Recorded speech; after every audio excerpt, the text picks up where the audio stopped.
All right. Good morning, YouTube. I'm still in the swing of trying to get used to going live.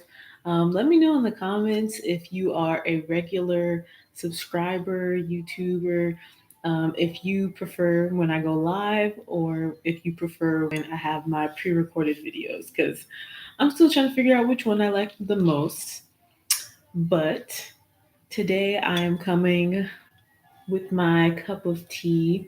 I'm not really one who really loves coffee anyway. So it was easy to start getting more into tea rather than into the coffee. But I need something because baby wakes up at night. I had to wake up this morning super early to knock out my workout. And so it's been a long, beautiful morning, but I am blessed to be able to just wake up and be here today with you guys. So today I wanted to talk about, turning your pain into your purpose and your passion. And what really inspired me to talk about this today was just all of the women that I'm coming across that are just going through. It's very distressing to me to be encountering all these women that are doubting themselves and feeling less of themselves. And I can't help but to feel like it's nothing but the adversary, but also in conjunction with the society that we live in that cultivates and values um, masculine principles and patriarchal, motives. And so I wanted to hop on here today to really just send a message of encouragement. I myself also go through this all the time where, you have to really just pick yourself up some days and fight those negative thoughts. And so, um, yeah, I wanted to pretty much give you guys a little roadmap of the process that I take myself through and the process that God has given to me to really start to rewrite my pain into something bigger than me. All right. So I'm going to take another sip of this delicious tea. It is honestly really good. I mixed a little bit of the Trader Joe pumpkin oat milk, so it's non dairy, with English tea. So it's black tea, which means caffeine, but it doesn't feel like too much. Like coffee will take me to a whole nother level, like heart racing and everything. But tea is always just mellow enough to like get me energized, but also crash by like 4 or 5 p.m. By the way, once again, I have my little one back there. She was knocked out, but I guess she woke up. She heard Coco Melon in her dream. She said, I gotta wake up. But yeah, let's get into it, guys.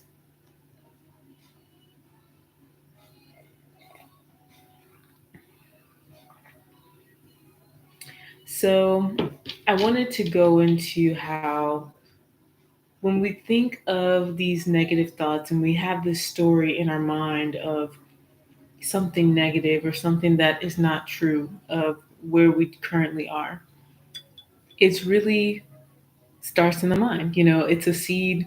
The seed begins in thought form. And so it really gets down to, what are you telling yourself? What are you thinking to yourself? How are you allowing these thoughts to manifest into your speech? And we know in the Bible, it says life and death is in the power of the tongue. Life and death. Like, those are two huge extremes. You can either speak the light and the life and the joy and the happiness, the abundance over your life, or you can speak actual death over your life. And it's so interesting to me because this is not even just biblical. This is, cross culturally recognized by so many other, cultures and ethnicities, where even the word, I believe, abracadabra was, I forgot what the meaning was, but I do remember, like in paraphrase or something, it was saying basically that it's a belief within what it is that you have to say. And so, first of all, starts with what you think, then it goes into what you say, what you're saying to yourself, what you're saying to others, what you're saying about yourself, what you're saying about others. And this is all predicated off of what we consume. And so, if we were talking to, maybe a therapist, a psychologist, they would think going into your childhood, which is a part of your consumption of what your environment was like, what your experience was like, what your childhood was like. If we were speaking to, someone else in any other field, it would pretty much just be more so of what are you consuming? Kind of like that saying, you are what you eat, you are what you consume. So if you're consuming all of this negative messages through music, you're consuming all of these negative messages, reinforcing your doubt and reinforcing your unworthiness and your shame and your um, just sadness or fear, then that is what you become. But something that a lot of people also don't know is I actually recently found this out in my life like a year ago that even the music that we listen to reverberates a frequency. And we are electrical beings. This is another topic, but we operate our system. If you study the body, I have my exercise science degree. And so I studied, all the different neurons and firings and wirings within the muscles, within the body, within the brain. And in anatomy and physiology, your teachers will teach you this, but we are basically ran on electrical currents throughout our body. We operate like that. And so it makes sense that these vibrations are able to penetrate so subconsciously within our system that we don't even think about it. I mean, it's subconscious. So being aware of that and taking inventory of that, especially during this time, I was even sitting back thinking when I was thinking about speaking on this message, how this time of year is always the hardest because there's so many people. I know myself, I went through um, a season during this time of the year, into that fall winter transition, where I was just so, so, so, so, so sad. Like, sad. I would say depression, but that is a clinical term, so we'll just say sad. And I really do to this day believe that it was linked to SAD, which is seasonal affective disorder, where, if you're just someone who thrives off of the sun and feels better with the sunlight, and there's way more scientific, research, go Google it. But if you're someone like that, then having the sun not be there affects you heavily. And that is definitely something that I encountered a few years ago and literally started looking into artificial lighting, started looking into just anything to help raise that vibration. But what I didn't take inventory of was what was I listening to? Who was I around? What was I eating? All these other things take such a huge play in what it is that you are becoming. And so if you want to be more positive, you want to rewrite your story, you want to rethink about the way that you see your life and you see yourself, then you have to start with what it is that you are bringing into your realm, who it is that you're inviting into your space. And if these people are not people that are conscious beings moving forward into the goals and the space and the values that you see for your life, it's time to let them deselect and get rid of themselves. It is time.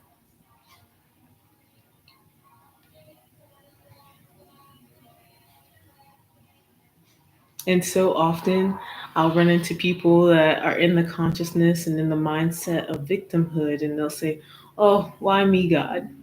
And it's like, Who would you suggest? Who would you suggest should go through such things? One of my favorite speakers always used to say that, so I love bringing that point up.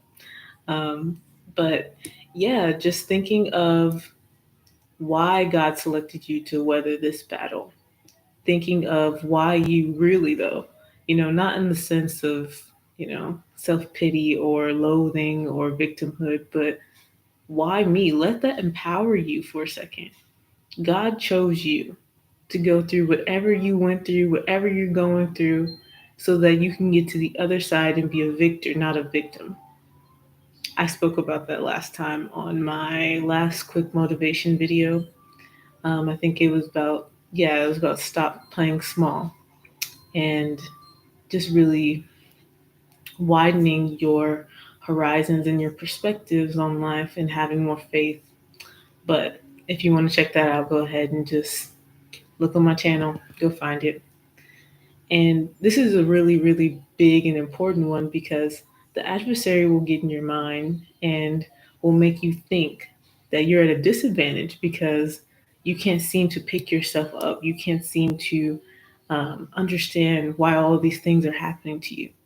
But you have to rethink about what it is that is really happening to you. This is an opportunity. This is not God being cruel to you. God is not cruel. He's not. He is not a man either, so he cannot lie.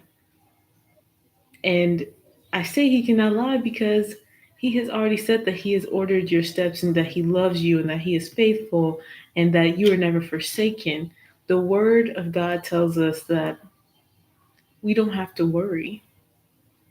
We don't have to worry that we are going to be left as long as we are within his word and saved, you know? And so anything that's telling you otherwise is the enemy. You have been brought to this battle to prepare diligently and to prepare others and to serve others. I really feel that. I really feel that. Like sometimes it can feel like you are in the trenches and you are just going through and going through and going through and going through. But the thing that is going to help you get to the other side is you remembering you will get to the other side. You will, because if you weren't, then you wouldn't be here. God is intentional. He's very purposeful. He knows exactly what he's doing.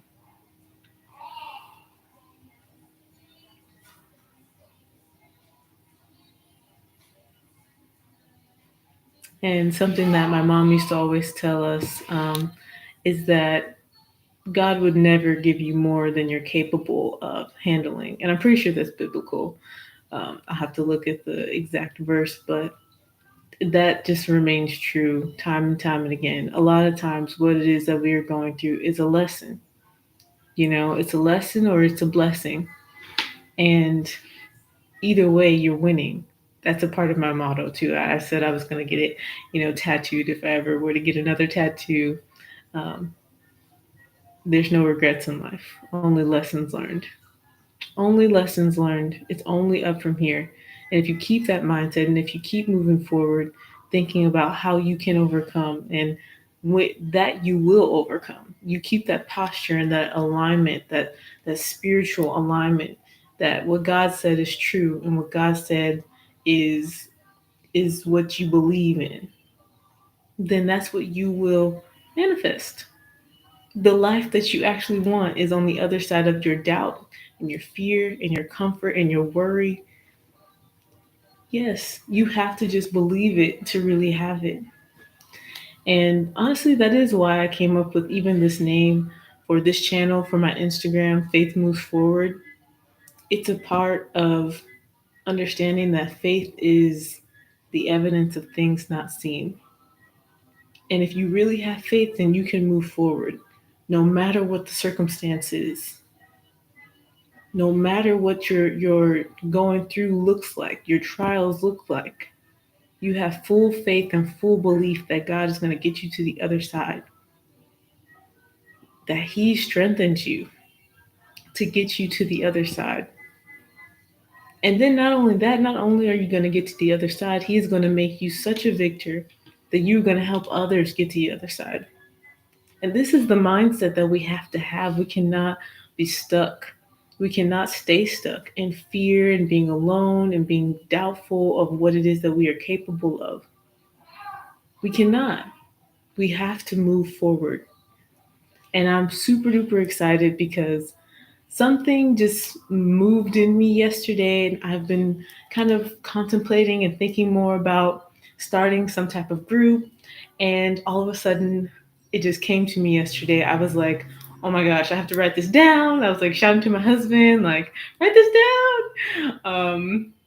We literally, I came up with a Facebook group for all the beautiful, amazing women on this channel who want to be in a safe space to share and just really cultivate a better community of worthiness and of your desires and your dreams and your passions.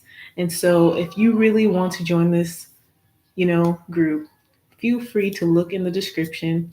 There will be a link. I actually announced it yesterday, but basically, it is called the Women of Worthiness Club. And so, in that club, it's exclusive.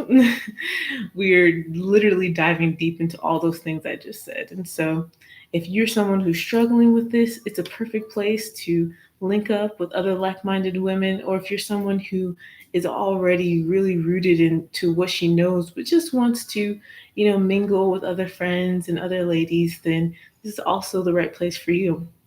I'm super duper excited though because I haven't really had a huge spark since I had my baby of just creativity and things that I wanted to share with the world. But I feel like slowly and surely, you know, these things are coming back out. So I'm super duper excited. Once again, if you want to, join, just go ahead and look in the description box.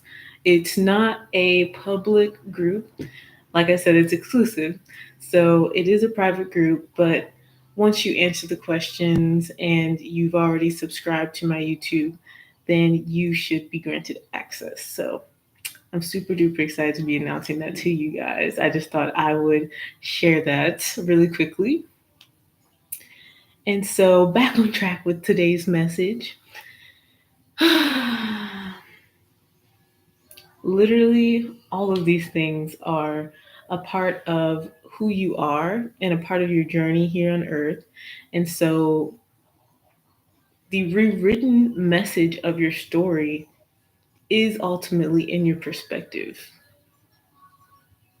It's literally in your perspective. You have everything that you need. You are everything that you possibly can be. Literally, your best self and your worst self is still you. Like, just think about that. Like, maybe your best self could literally have been 5 minutes ago, and your worst self could literally be right now, and vice versa. That means you have the potential to just rethink and rewrite who it is that you're becoming right now. And this gets me so excited because we have so much opportunity to become more, do more, thrive in life and in excellency if we just understand our power and our strength, lean on the Lord, understand that the best you and the worst you exist in the same lifetime. A matter of you meeting her is literally you stretching into your potential, leaning into the Lord, leaning into your time alone, cultivating ideas and depictions of what you want your life to be like, doing the inner work of what it is that you value, who it is that you want around you. What do you want your life to look like? And from there, working backwards to figure out and solve for the equation of what meets and matches in those areas. And understand that where you are right now and what you have gone through, what you are going through, is not a part of your is not who you are. It is a part of your identity, but it's not who you are. It doesn't make or break you whatsoever. So don't let it. Don't let it. So that is my message for today. It was a little more tame than I was expecting it to get, not gonna lie to y'all. But I'm super duper excited to, like I said, just be back on this platform and be able to share more with amazing, beautiful, lovely subscribers like yourself. Do me a favor, and if you are not already subscribed, subscribe to this YouTube channel. I have so much more content coming out, and I just cannot wait to share it with all of you guys. I love you. I hope you have a beautiful, beautiful day, and God bless you.